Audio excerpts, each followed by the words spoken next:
expecting hot and stormy weather today. Let's get over to meteorologist Gard with details.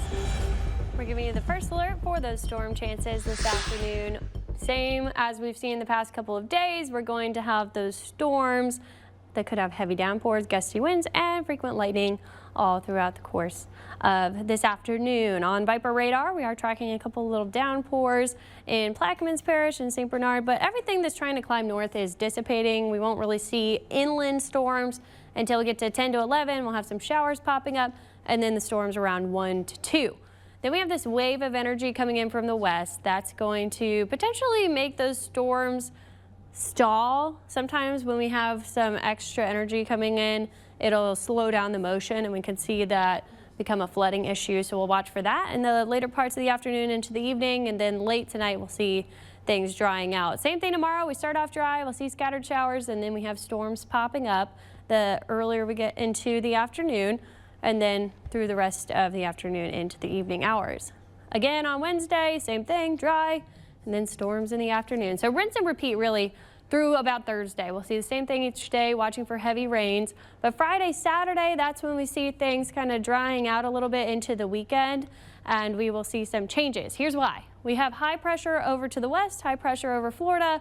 Between that, we're stuck in this low pressure in the upper levels of the atmosphere. That keeps it stormy until the high pressure starts to build over the southeastern U.S. This is when things will dry out. We'll have a little bit of an easterly flow, so we still could see some storm chances, but it won't be as widespread each day. Because of that, we'll go from 90 degrees through Wednesday to 92 Thursday, 94 on Friday, and the feels like temperatures with that 94 are going to be very high because we'll have the heat plus high dew points that are going to stick around even though those rain chances are a little bit lower. So watching for a change in the extended forecast. Looking at the tropics, we have Dahlia over there off the western coast of Mexico. That was a tropical storm, is now post-tropical. We have this area of low pressure that we're tracking off of Central America. It's moving to the northwest.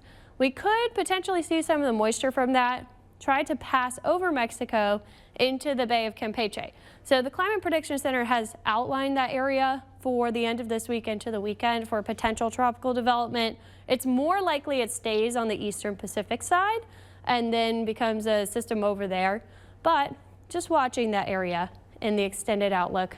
National Hurricane Center not mentioning it though right now. If we did see anything form, it would likely just go straight into Mexico. But here's where we're at in hurricane season. We're now halfway through June, so we're trucking along. Typically in July is when we start seeing major hurricanes possible, but we haven't seen anything so far, which is what we like to see.